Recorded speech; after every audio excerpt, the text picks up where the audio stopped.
ইদানিং গ্রামে বা শহরে যেখানেই যাচ্ছি একটা কথাই শুনতে পাচ্ছি, এবার ভোট কিভাবে দেব। এবার নাকি একদিনে 2 ভোট, তার মানে ভোট সেন্টারে 2 বার যেতে হবে, 2 বার লাইনে দাঁড়াতে হবে। Lot of confusion. কিন্তু এই সব কিছু নিয়ে আপনার যাবতীয় দুশ্চিন্তা আজ দূর হয়ে যাবে।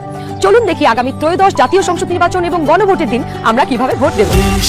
ভোটের দিন একদম সকালবেলা আপনার ভোট কেন্দ্রে চলে আসবেন। নারী পুরুষ ঠিক এইভাবে আলাদা আলাদা লাইনে দাঁড়াবেন। লাইনের শুরুতেই আপনার ভোটার ক্রমিক নাম্বার উল্লেখ করে লেখা থাকবে আপনি কোন কক্ষে ভোট দেবেন। ভোট কেন্দ্রে কোন কক্ষে আপনি ভোট দিবেন সে বিষয়ে আনসাররাও আপনাকে সহায়তা করবেন। এরপর আপনি সোজা চলে যাবেন আপনার ভোট কক্ষে। কিভাবে নারী এবং পুরুষ ভোটারদের আলাদা রুমে ভোট গ্রহণ করা হচ্ছে চলুন দেখে আসি। কক্ষগুলোর বাইরেও ভোটার ক্রমিক নম্বরগুলো লেখা থাকবে। প্রথমেই একজন পোলিং অফিসার আপনার নাম এবং ভোটার নম্বর জিজ্ঞাসা করবেন। তারপর আপনার চেহারার সাথে আপনার ভোটার তালিকায় থাকা ছবি মিলিয়ে দেখবেন। এটা আমি, এখানে একটু খারাপ আসছে ছবি।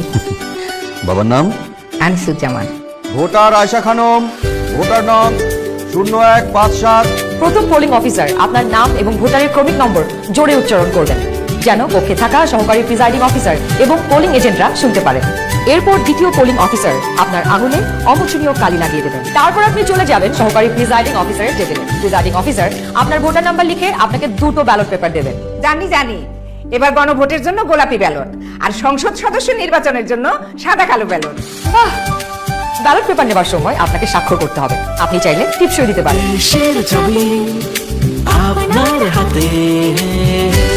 ব্যালটের সাথে দেওয়া হবে সিল মারার জন্য একটি রাবার স্ট্যাম্প।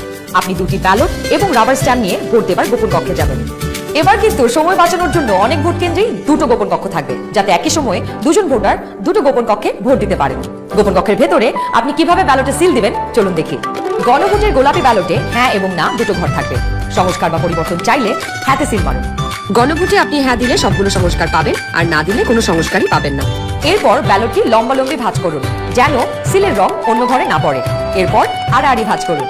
সংসদ সদস্য নির্বাচনের জন্য সাদা কালো ব্যালটটিতে থাকা আপনার পছন্দের ব্যক্তি বা দলের মার্কায় সিল মারুন। সিলটি কিন্তু নির্ধারিত ঘরের বাইরে যাওয়া যাবে না।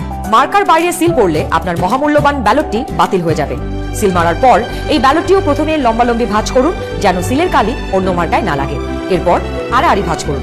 এবার গোপন কক্ষ থেকে বের হয়ে স্ট্যাম্পটি সহকারী প্রিজাইডিং অফিসারকে ফেরত দিন এবং একই ব্যালট বক্সে 2টি ব্যালট পেপার ফেরত। ব্যাস হয়ে গেল একদিনে 2 ভোট। একদম সহজ, তাই না? তাহলে নিশ্চিন্তে ভোটের দিন চলে আসুন আপনার ভোট কেন্দ্রে আর ভোট দিয়ে বুঝে নিন দেশের মালিকানা। দেশের চাবি আমাদের হাতে।